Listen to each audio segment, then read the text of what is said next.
watching Oversimplified American Revolution. Get to the point. Did you know there's a whole nother freaking continent out there? Okay, and you think I should care about this? Why? Oh, I'm sorry. Did I forget to mention there's gold everywhere? Gold?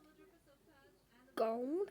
Columbus Oh. landed in Central America in October 1492, and he had the time of his life. And by that I mean he went on a huge theft and murder spree. He stole gold, jewelry, people, and a hammock. And then he returned to show off all of his riches, including a few previously undiscovered items, such as tobacco, the pineapple, turkeys, and a hammer. Now I know what you're thinking. Oversimplified, Columbus didn't discover America, the Vikings did. And you'd be partially right. In the 11th century, Leif Erikson was the first European to land in America. But hey, if you love Vikings so much, then why don't you check out today's sponsor? Vikings War of Clans is a...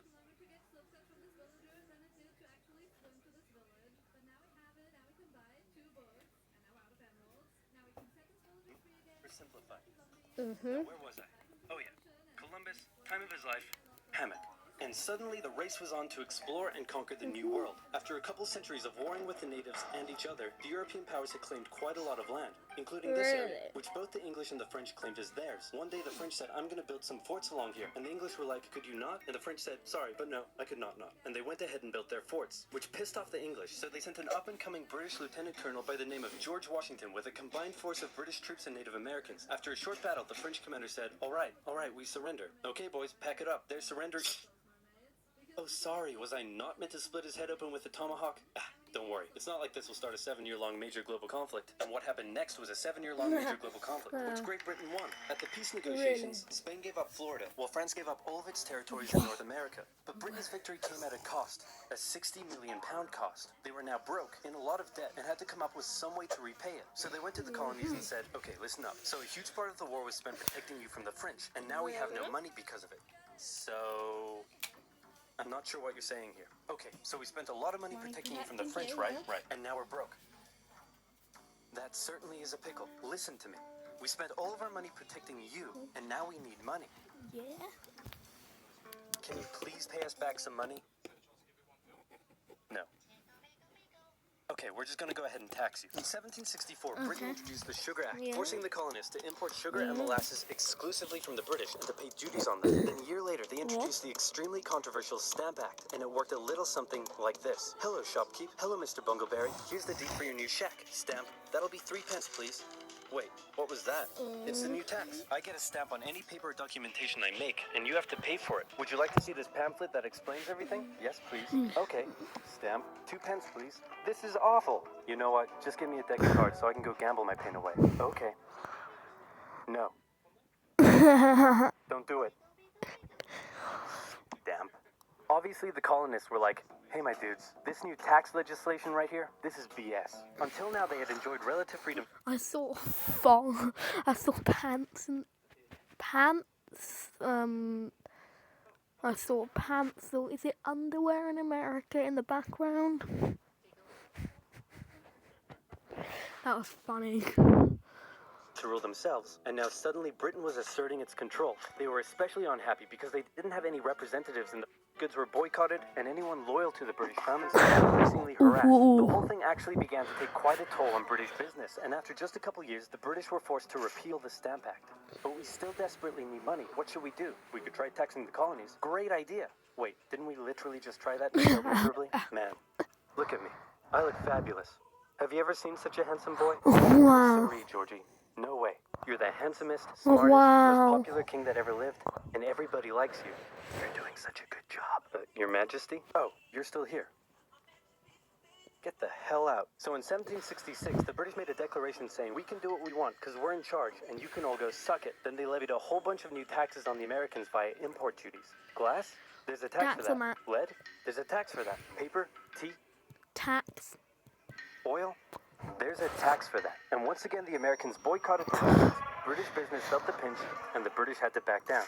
All right, this is ridiculous. They're my colonies, and I have to be able to... repeal all the new taxes except for the one on tea, also send 1,000 troops to Boston to take control. Oh, and make the colonists pay for them. And as British troops arrived, the tension in Boston was palpable. You could cut it with a knife, and it was all about to come to a head. On March 5th, a band of local patriots began heckling a British guard at the customs house. More and more Americans joined in the heckling, while more British troops turned up in support of their comrade. Snowballs were thrown at the British. The snowballs turned to rocks, the rocks to oyster shells. The soldiers, outnumbered, panicked. One thing leads to another, and you can see where this is going.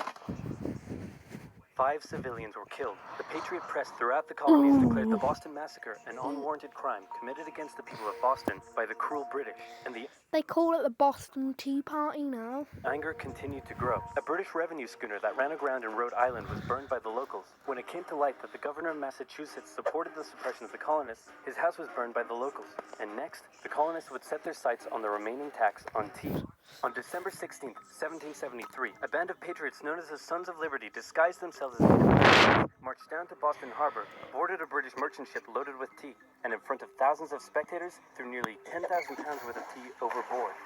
The British were disgusted, and they punished Massachusetts with a vengeance. They dissolved its General Assembly, revoked their charter, and sent 3,000 more troops to occupy the city, meaning Boston and Massachusetts were now essentially under the direct rule of Britain.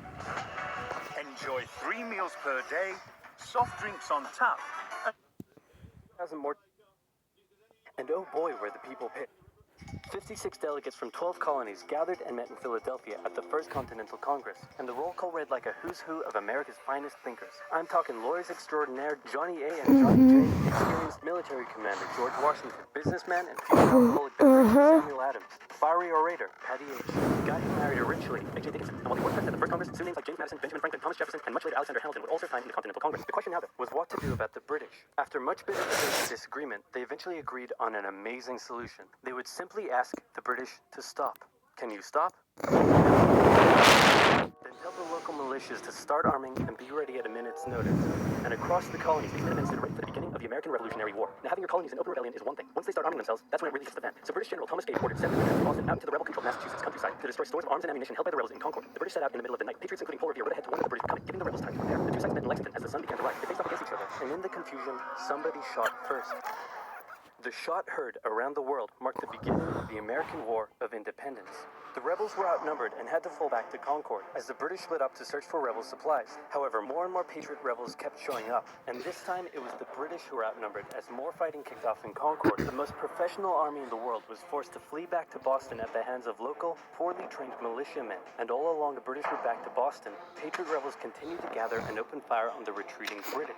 When the British reached Boston, the rebel militias surrounded them. Boston and the British were now under siege as small land and naval skirmishes continued around the city. Wow. And the British would suffer another embarrassing blow, this time in upstate New York. Colonel Benedict Arnold concocted a plan to take the British stronghold Fort Ticonderoga, which held a large amount of guns and ammunition. He set off towards the fort alone, hoping to recruit men along the way, when he came across the Green Mountain Boys, led by Ethan Allen, who, as it turned out, had the exact same plan he did. So they decided to work together. But I'm in charge. No, I'm in charge. No, I'm in charge. No, I'm in charge. No, I'm in charge. No, I'm in charge. No, I'm in charge. This went on The Green Mountain Boys are in charge.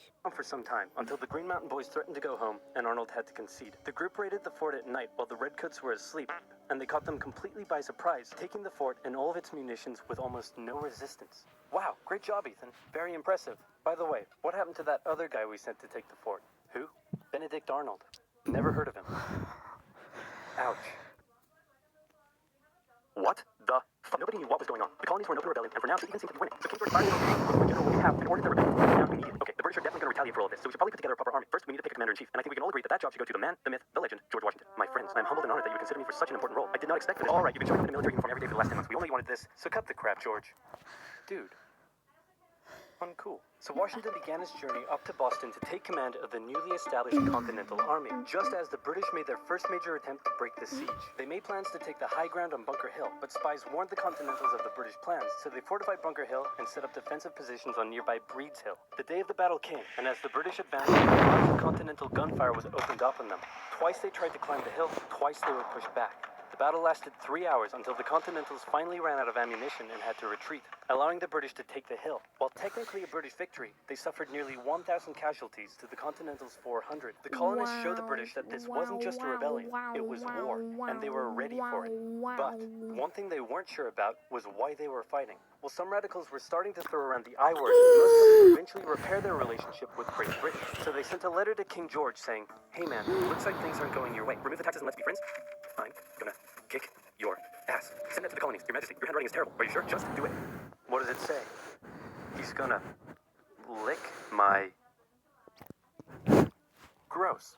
So for the remainder of the year, small engagements continued to occur around the colonies. The British burned down the towns of Falmouth, Massachusetts,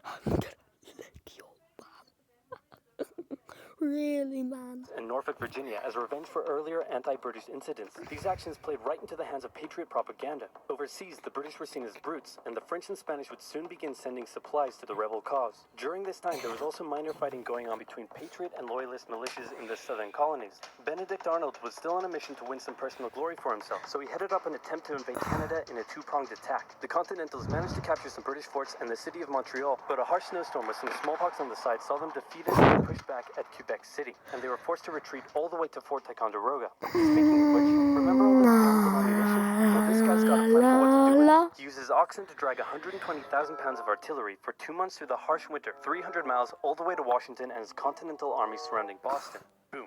Washington's got himself some big guns, which is fortunate because up until now his army had been suffering through the cold winter, not knowing when the siege would end. Now, they could make a move. Washington wanted to launch a full assault on the city, but his junior officers felt the British were too fortified, and to his credit, Washington was great at hearing and taking on board the ideas of others. Instead, the Continentals worked through the night setting the guns up on Dorchester Heights, overlooking the city, and when dawn broke and the British saw the guns, they knew they were toast. Their positions were completely exposed. It was checkmate. They had no choice but to abandon the city. 120 ships, 2,000 loyalists away to an unknown fate, and Washington had his first victory of the war. Washington then moved his army to New York, knowing that when the British returned, they would probably land there. In the meantime, a friendly-looking old man by the name of Thomas Paine had written and published a pamphlet called Common Sense, in which he advocated for total independence from Great Britain. It spread across the colonies like wildfire, and to this day remains the best-selling title in America. It was read aloud in taverns and meeting halls, and brought the idea of independence into the mainstream. Congress began to seriously consider the idea. Thomas Jefferson was selected to write up an official Declaration of Independence, and he went hard, writing that all men are equal, with certain inalienable rights, including life, liberty, and the pursuit of happiness. Of course, Jefferson had over 100 slaves, but we don't have to talk about that. On the 2nd of July, Congress declared independence, and John Adams declared that the 2nd of July would go down as the most remembered day in American history. Then a couple days later, independence actually came into effect. The United States of America was born. There was no turning back now. The Americans tore down a statue of King George in New York and melted him down into 42,000 musket balls. To the British, it was treason, and if the king had his way, Washington and all of Congress would be hung.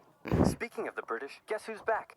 The king sent an intimidating force of 130 warships and 25,000 men to New York. Washington knew that taking on the most powerful military in the world wouldn't be easy. The British set up camp on Staten Island as the Americans dug into defensive positions around Brooklyn Heights, waiting for an attack to come. But the British just waited, wearing down their opponent's nerve while building their own strength. At one point, they launched a big scary artillery barrage and then said, "You know, if I was you right now, I'd probably sue for peace." But Washington told them to shove it. The Americans kept holding out for what was coming, and when they finally hit, they hit hard. 15,000 British troops approached the American position, and the two sides fired on each other in massive rows. But what the Americans didn't realize was they were only fighting a decoy. The main British force was going around to flank the Americans from behind, and when they arrived, they inflicted heavy casualties. The Americans panicked and retreated back to Brooklyn Heights, where they then found themselves trapped between the British Army and the river. It looked as though the war was already lost, but luckily, instead of attacking, the British decided to dig in for a siege, and then a thick fog set in, allowing Washington's army to escape across the river unimpeded. The British continued to chase and engage the Americans up Manhattan, and the Americans suffered defeat